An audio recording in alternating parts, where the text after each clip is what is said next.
चीन जहन में नाम आते ही विस्तारवाद का एक ऐसा घिनौना चेहरा सामने आ जाता है जिससे दुनिया भर के लोग परेशान हैं। चीन के विस्तारवाद की नीति का ही परिणाम है उसके पड़ोसी मुल्क, चाहे नेपाल हो, भूटान हो, ताइवान हो या फिर भारत। हर कोई इसकी हरकतों का शिकार नजर आता है। लेकिन चीन यह भूल जाता है कि अब भारत 62 वाला नहीं रहा। भारत अब उसके हर ईंट का जवाब पत्थर से दे रहा है। अभी पिछले हफ्ते ही चीनी सैनिकों की कंबल कुटाई का वीडियो हम सब ने देखा। इससे पहले डोकलाम, गलवान में भी चीन को हमारे जाबाजों ने भर के डोज दी थी। वैसे देखा जाए तो चीन 14 देशों के साथ अपनी सीमा साझा करता है और शायद ही कोई ऐसा है जिससे उसका सीमा विवाद नहीं हो। नमस्कार, मैं आपके साथ संदीप। और देश दुनिया में समसामयिक मुद्दों पर क्या कुछ हो रहा है, इसकी जानकारी हमें जरूर होनी चाहिए। तो चलिए आपको बताते हैं कि चाइना की नीति, कूटनीति और उसकी जो चाल है वो वास्तव में क्या है। पाकिस्तान को छोड़ के, क्योंकि पाकिस्तान की तो अब आदत ही रही है जिससे पैसा मिले वो उसे अपना बाप बना लेता है। कुछ ऐसा ही है पाकिस्तान और ऐसी ही है चीन की नीति। अब बात करते हैं चीन की 5 फिंगर पॉलिसी की, जिसको जानना आपके लिए भी बेहद जरूरी है। दरअसल भारत हो या फिर नेपाल, भूटान या फिर तिब्बत, सभी पर कब्जे की चीन की साजिश को ही 5 फिंगर पॉलिसी के नाम से हम जानते हैं।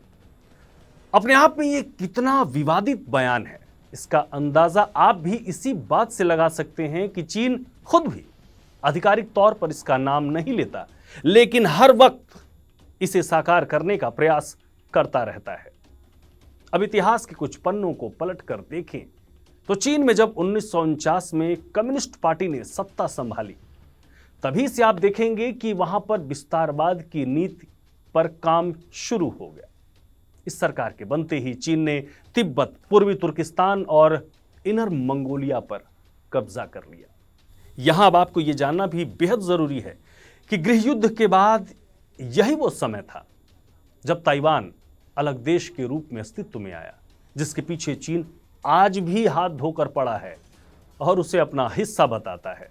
उसकी घटिया नीति यहीं नहीं रुकती है, बल्कि उसने 1997 में हांगकांग और 1999 में मकाऊ पर भी कब्जा कर लिया। अब चलिए यह भी जानते हैं कि भारत की कितनी जमीन पर इस ड्रैगन का कब्जा है। इसी साल फरवरी महीने में विदेश राज्य मंत्री मुरलीधरन ने लोकसभा में एक सवाल के लिखित जवाब में कहा था, चीन ने लद्दाख में 38,000 वर्ग किलोमीटर की जमीन पर अवैध कब्जा किया। और ये आपको बता दें कि यह कब्जा तकरीबन 6 दशक पुराना है। ध्यान रखिएगा, 6 दशक। वहीं पाकिस्तान ने 1963 में पीओके का 5180 वर्ग किलोमीटर का जो क्षेत्र है वो भी चीन को दान में दे दिया। अब यह भी भारत का ही हिस्सा था। तो ऐसे में चीन का भारत की कुल 43,180 वर्ग किलोमीटर जमीन पर वर्तमान में कब्जा है। चीन का असली मकसद तो उन हिमालयी क्षेत्रों पर कब्जे का है जिन्हें वो 5 फिंगर कहता है। चीन तिब्बत के बाद लगातार भारत की तरफ बढ़ रहा है। इसी 5 फिंगर पॉलिसी वाले अपने मकसद को पूरा करने के लिए वो भारत के साथ सीमा पर तनाव बनाए हुए है। अब वास्तव में ये 5 फिंगर पॉलिसी क्या है, इसकी शुरुआत कहां से होती है और इसका भारत से क्या संबंध है, चलिए अब ये भी जानते हैं, क्योंकि ये जानना हम सब के लिए बहुत जरूरी है। दरअसल वो दौर था 1940 का, जब चीन की क्रांति को सफल बनाने में एक शख्स की बड़ी भूमिका थी। उसका नाम था माओ त्से तुंग, यानी कि माओ, आधुनिक चीन का शक्तिशाली विचारक, जो तिब्बत को चीन की हथेली और लद्दाख, नेपाल, सिक्किम, भूटान और अरुणाचल प्रदेश को अपनी 5 उंगलियां मानता था। उसका मानना था कि इसके बिना चीन मजबूत नहीं हो सकता। लेकिन तिब्बत पर कब्जे के खिलाफ वैश्विक आक्रोश ने माओ के इस छोटी सोच पर अस्थायी तौर पर विराम लगा दिया। थोड़ा और आगे बढ़ते हैं। साल 1954 तिब्बत में चीनी अधिकारी दावा करते हैं कि वे सिक्किम, भूटान, लद्दाख, अरुणाचल को भी मुक्त करा लेंगे। इतना ही नहीं, 1840 और 1919 के बीच ड्रैगन ने कथित तौर पर अपने नक्शे में लद्दाख, नेपाल, भूटान, सिक्किम और अरुणाचल प्रदेश को भी अपने हिस्से में शामिल कर लिया। यानी चीन अपने मौत से तुंग वाली साम्राज्यवादी नीति को लगातार आगे बढ़ाना चाहता था।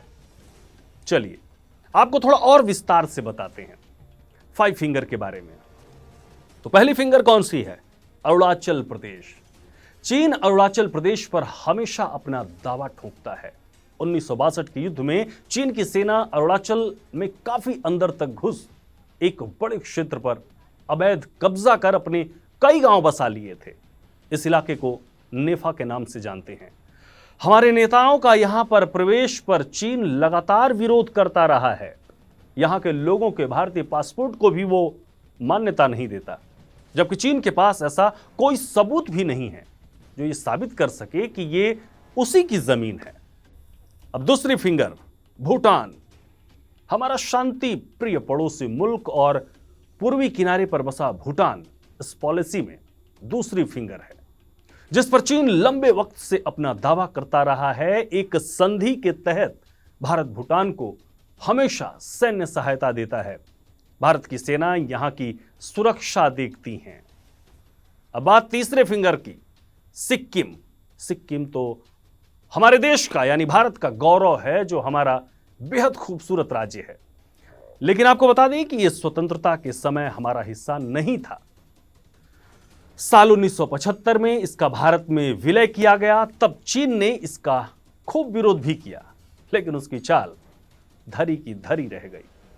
अब चौथी फिंगर, नेपाल। चालाक ड्रैगन बेशक अपने नेपाल के साथ अच्छे और बेहतर संबंधों की दुहाई देता है, लेकिन नेपाल पर भी उसकी बुरी नजर है। नेपाल के एक बड़े हिस्से पर चीन ने कब्जा भी किया है। भारत जो है नेपाल को हर संभव मदद देता है, लेकिन नेपाल की ही कम्युनिस्ट सरकार काफी समय तक चीन के इशारों पर नाचती रही है।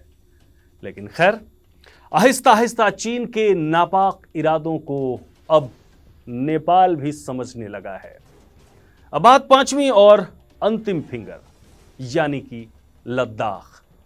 लद्दाख में ड्रैगन की जो हरकतें हैं वो किसी से छुपी नहीं है। चीनी सेनाएं लगातार हमारी सीमा में यहां पर घुसपैठ की कोशिशें करती हैं।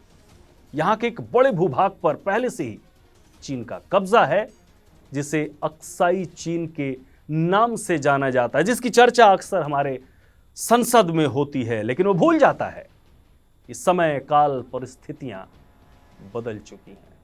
यह आज का भारत है, झुकेगा नहीं। अपनी हरकतों से बाज नहीं आया ड्रैगन, तो यह शेर हुल्लड़ मचाते हुए घुस के मारेगा। जय हिंद। मित्रों, ये जानकारी आपको अच्छी लगी हो तो लाइक, शेयर, कमेंट और हमारे चैनल को सब्सक्राइब जरूर करें। और हां, बेल आइकन को दबाना ना भूलें।